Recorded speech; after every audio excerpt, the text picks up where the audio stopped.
Today promised another day full of lessons and discoveries, but Ethan's mind was already buzzing with excitement. He had survived the challenges of the previous days, impressed the alien girls, and even earned a small measure of respect from Orin, who rarely expressed admiration.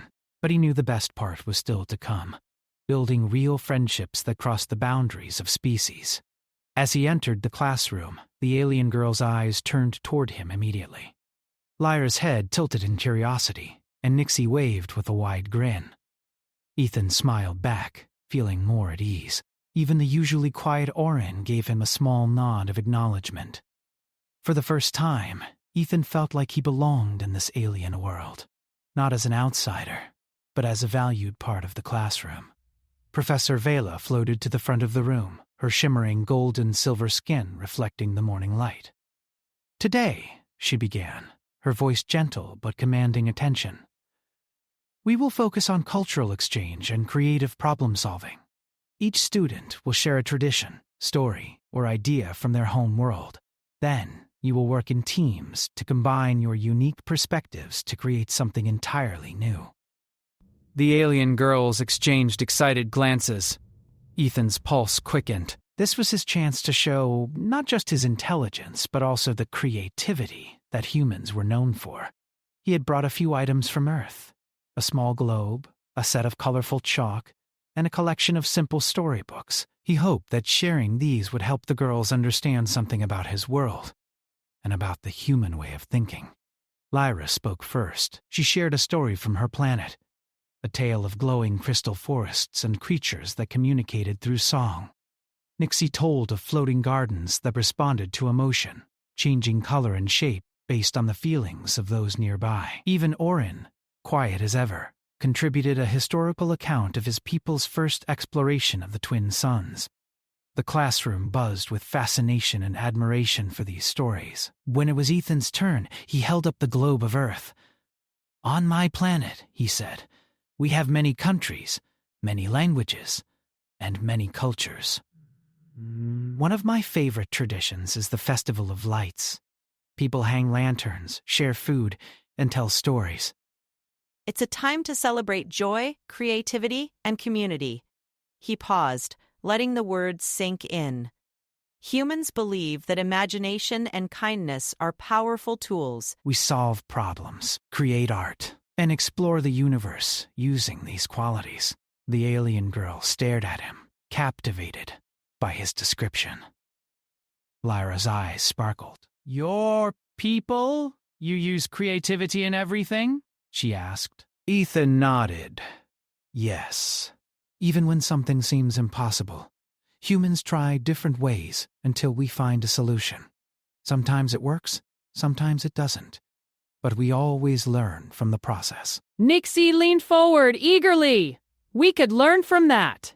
"Your ideas, they are different from ours, but they feel alive." Professor Vela smiled. "That is the strength of diversity. Now, you will work in groups to combine your ideas and create a project that represents your collective imagination." Ethan was paired with Lyra, Nixie, and two other girls, one with soft golden feathers and another whose skin shimmered like liquid silver. The challenge was to design a floating art installation that represented friendship, cooperation, and creativity. The girls immediately began calculating weight distribution, energy flow, and stability. Ethan, however, had a different approach. "What if," he suggested cautiously, "we let the art create itself in response to our feelings? Instead of forcing it, we guide it with small changes. Just like you described with the floating gardens." The girls paused, considering his idea. Lyra tilted her head thoughtfully. "You mean, let it respond naturally, instead of controlling it completely?" "Yes," Ethan said. "We can try different colors, shapes, and patterns, and see how it changes. It could become something none of us imagined." The girls hesitated for a moment, then slowly began experimenting. They combined Ethan's imaginative ideas with their precise calculations. The result was breathtaking, a floating sculpture of light and energy that shifted and danced, reflecting the emotions and creativity of everyone involved. Colors rippled across the room, Patterns changed with every small movement, and the air hummed with energy. Nixie clapped her hands in delight. "It's alive! It really responds to us." Lyra's eyes sparkled. "I never imagined we could create something like this together." Even Orin, who rarely expressed emotion openly, allowed a small smile. "You're thinking! It brings new life to our methods!" Ethan felt a surge of pride and joy. He had not only contributed to the project, but he had also shown the alien girls that humans could bring something entirely different to the table, something powerful and inspiring. After the class, the girls invited Ethan to explore more of Lumeria. They visited a floating orchard where fruit hovered gently in the air, glowing softly. Nixie demonstrated how her people could absorb nutrients through their skin. Ethan laughed as he tried a glowing fruit the human way, biting into it and marveling at the sweetness. "This is amazing!" he exclaimed. Lyra pointed to a group of floating flowers that changed color when touched. "Try making them dance," she suggested. Ethan placed his hands gently on the petals, and the flowers began to sway in patterns he had never imagined. The girls laughed at his delight and eagerness. By the time the sun set, casting golden and pink streaks across the sky, Ethan and the girl sat on the edge of a floating platform, legs dangling over the glowing streams below. They shared stories from their worlds, played simple games that Ethan had invented, and marveled at the beauty of Lumeria. Ethan realized that these moments of friendship were just as important as any lesson in the classroom. Learning new skills was exciting, but building trust and understanding across species was something far more valuable. The alien girls, who had once looked at him with surprise and skepticism, now saw him as a friend, a collaborator, and an inspiration. Over the next few days, Ethan continued to explore his own strengths. In telepathic math exercises, he couldn't connect directly like the alien girls, but he developed creative shortcuts and imaginative solutions that the others began to admire. In holographic sports, he lacked their natural agility, but he compensated with clever strategies and timing that allowed him to compete fairly. Every challenge became an opportunity to show that human thinking was unique and valuable.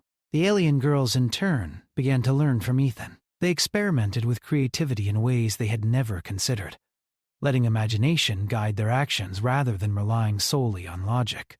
They laughed more freely, tried unconventional ideas, and discovered joy in experimentation.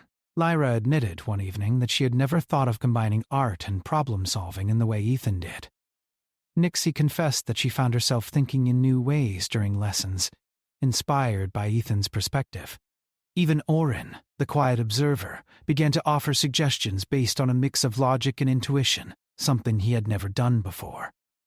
Ethan realized that his presence was not only helping him grow, but also helping the alien girls expand their understanding of the universe. One afternoon, the class was given a new project, designing a garden that could adapt to the emotions of anyone who entered it. The alien girls began calculating the ideal conditions, colors, and energy flows. Ethan suggested incorporating elements of unpredictability, inspired by Earth's natural gardens. "What if the plants respond to imagination instead of just emotion?" he asked. "We could make the garden alive in a way no one expects." The girls looked skeptical at first, but they agreed to try. Using Ethan's ideas, they created a garden that pulsed with light, music, and gentle motion. Each student's thoughts and feelings influenced the patterns, creating a dynamic and magical environment. When the girls walked through it, their reactions were priceless. Wide eyes, laughter, and gasps of amazement filled the air. Lyra turned to Ethan, smiling brightly. "I can't believe how different it feels, how alive it is." Thank you for this. Nixie hugged him briefly. "We would have never imagined this without you." Orin nodded, a rare expression of approval. "Your perspective, it has expanded ours." Ethan felt a warm glow inside. He realized that being human in this alien world was not a limitation. It was a gift. His curiosity, imagination, and creativity allowed him to contribute in ways that no one else could. And in doing so, he had helped the alien girls see their own world differently, opening possibilities they had never considered. As night fell over Lemuria, the twin suns dipping below the horizon and casting streaks of pink and gold across the sky, Ethan and the girls sat together on a floating platform. The glowing streams below mirrored the stars above, creating an endless reflection of light. They shared stories, laughter, and dreams for the future. Ethan realized that he had grown in ways he had never expected. He had faced challenges, impressed others, and formed deep friendships across species. And the alien girls had grown too, learning that imagination, creativity, and human curiosity were qualities worth embracing. For the first time, Ethan felt truly at home in a world so different from Earth. He was no longer just a human boy among alien girls. He was a bridge between worlds, a source of inspiration, and a friend. And as he gazed at the glowing horizon, he knew that the greatest adventures were still ahead. The morning sun of Lemuria rose in soft shades of gold and pink, casting a warm glow over the floating gardens and crystal towers of the Intergalactic Academy. Ethan stood at the classroom door, glancing at the familiar scene of students moving gracefully through the corridors, their laughter and chatter filling the air. Today was different. Today, the class would face a challenge unlike any they had experienced before, a project that would test creativity, cooperation, and imagination in ways that would be of a lasting mark on the Academy.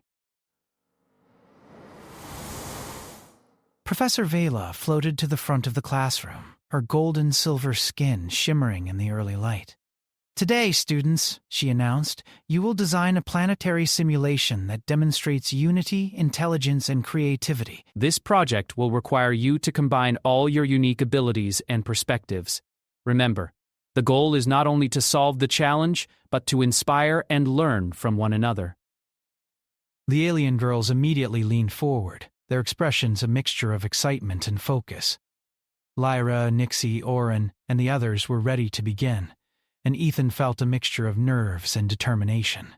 He knew this project would be the ultimate test, not only of his skills but of the trust and friendship he had built with the girls. As the students gathered around a massive holographic table, the simulation materialized before them. A planet floated in the center of the room, surrounded by rings of shifting energy. Islands appeared and disappeared. Oceans shimmered with changing colors, and the atmosphere flickered between storms and calm skies. The challenge was clear: design a thriving ecosystem and community that balanced nature, energy, and imagination while accommodating the abilities and perspectives of every species involved. The alien girls immediately began analyzing the problem. Lyra calculated energy flows, predicting how light and heat would affect the planet's ecosystems. Nixie focused on structural stability, ensuring floating islands would remain safe under shifting energy currents. Oren studied patterns of movement, planning how creatures and plants would interact naturally. The classroom hummed with intense concentration. Ethan took a deep breath. He watched the others work with precision, but he remembered Professor Vela's words: humans think differently. He approached the project with imagination, envisioning ideas that the others might never consider. What if the planet itself could respond to the emotions and creativity of its inhabitants, he suggested, not just energy or structure. What if it could change based on imagination and curiosity? The girls paused, exchanging glances. Lyra raised an eyebrow. "You mean a living planet that adapts to feelings and ideas?" she asked, her voice filled with wonder. "Yes," Ethan said, "like our floating gardens or my festival of lights. The planet could shift colors, create patterns, and even grow new features based on what people imagine or feel. It wouldn't replace structure or logic. It would enhance it." Nixie's eyes lit up. "That's incredible! We could combine your ideas with our calculations." The result would be something extraordinary. Oren, usually reserved, nodded slowly. "It is unconventional, but perhaps the best solutions are." Together they began to work. Ethan guided the team in thinking creatively, suggesting new ways to combine logic with imagination. The girls applied their precision and calculation to stabilize the planet's energy and environment. Islands floated in intricate patterns, Oceans shimmered with colors that shifted according to thought, and creatures moved gracefully in response to both instinct and imagination. Hours passed as the team collaborated seamlessly. Ethan's ideas sparked new approaches among the girls.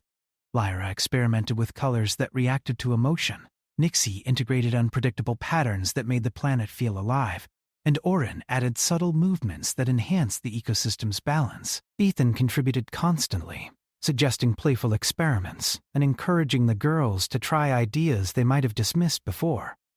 The classroom was filled with laughter, exclamations of amazement, and the quiet hum of focused work. The alien girls were no longer skeptical of Ethan. They trusted him and valued his perspective. Each discovery strengthened their bond, and the planet they were creating became more than just a simulation. It became a symbol of friendship, collaboration, and the power of diverse thinking. Finally, the simulation reached completion. The planetary model hovered in midair, glowing softly as it pulsed with energy. Islands shifted gently, oceans shimmered with a rainbow of colors, and the sky reflected the creativity and imagination of the students. Tiny creatures moved naturally, exploring their environment and responding to every subtle change. The planet felt alive, in a way that was breathtaking. Professor Vele floated closer, her eyes wide with admiration. Remarkable, she said. This is more than a simulation. You have created a living world that reflects cooperation, creativity, and the unique contributions of each of you. Humans and aliens working together. This is an extraordinary achievement. The girls beamed with pride. Lyra looked at Ethan, her expression filled with genuine admiration. I never imagined a human could think this way, she said softly.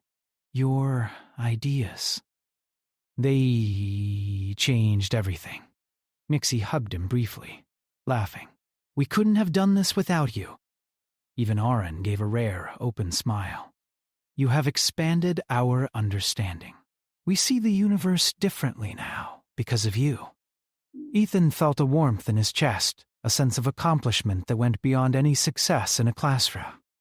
He realized that his presence in the alien girls' class had not only allowed him to grow, but had also inspired them to explore new possibilities. His curiosity, imagination, and creativity had become a bridge between worlds, showing that humans could contribute in ways that no one else could.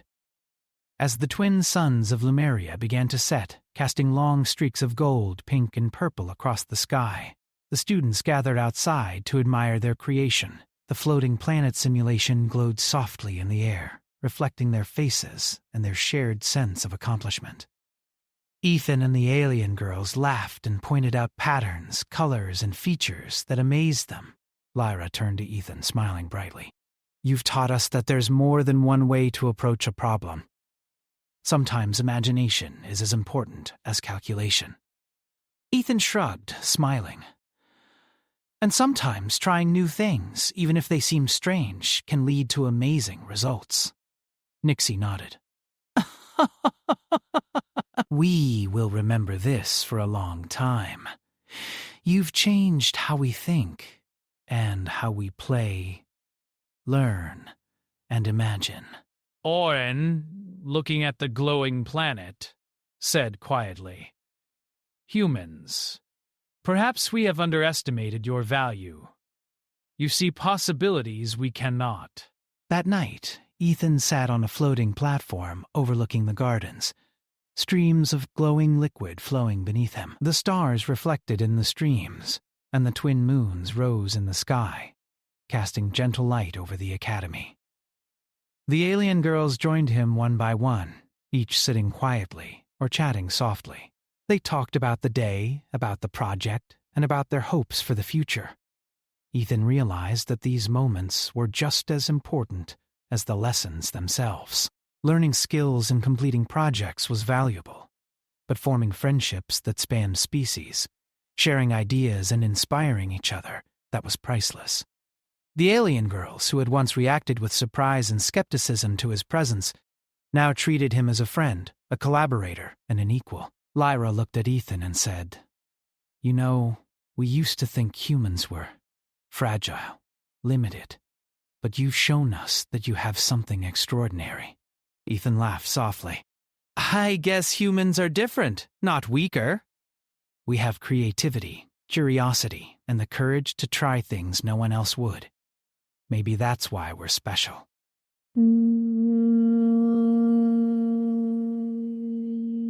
Nixie nodded enthusiastically.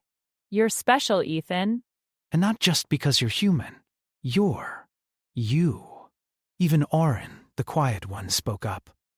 "Different perspectives lead to better solutions. Humans are valuable." Ethan felt a sense of pride and belonging he had never experienced before. He had traveled across galaxies, entered an alien world, and faced challenges that would have terrified most humans. Yet, through curiosity, imagination, and persistence, he had not only survived, but thrived. He had earned the trust, respect, and friendship of beings from a world completely unlike his own. The next morning, as the Academy's twin suns rose once more, Ethan walked into the classroom with confidence. The alien girls greeted him with smiles, waves, and playful teasing. There was no longer skepticism in their eyes, only friendship, respect, and curiosity. Professor Vela addressed the class. "You have accomplished something extraordinary." "You have shown that collaboration, understanding, and creativity can bridge worlds.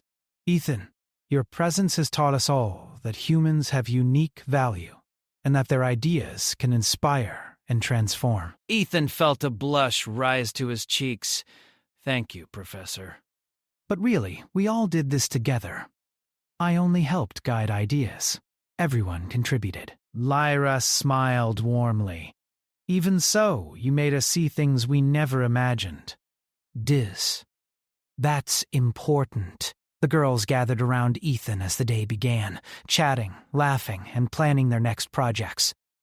They explored new ideas together, combining precision with imagination, logic with creativity. Ethan had become more than a student in their class. He had become a friend, a guide, and a bridge between two worlds. As the suns rose higher in the sky, Ethan looked around at the faces of the alien girls, each reflecting wonder, admiration, and friendship. He knew that this was just the beginning. Together, they could explore new worlds, create amazing projects, and discover endless possibilities. And in that moment, Ethan felt the truth of his journey. Humans were not just different, they were extraordinary. And for the first time in his life, he knew that being human in a universe full of wonders was not something to hide or fear. It was something to celebrate. Ethan smiled as he joined the girls, ready to face the adventures ahead. The Academy was no longer just a place to learn. It was a place to grow, to inspire, and to show that the spark of humanity could shine in the hearts of all who dared to imagine.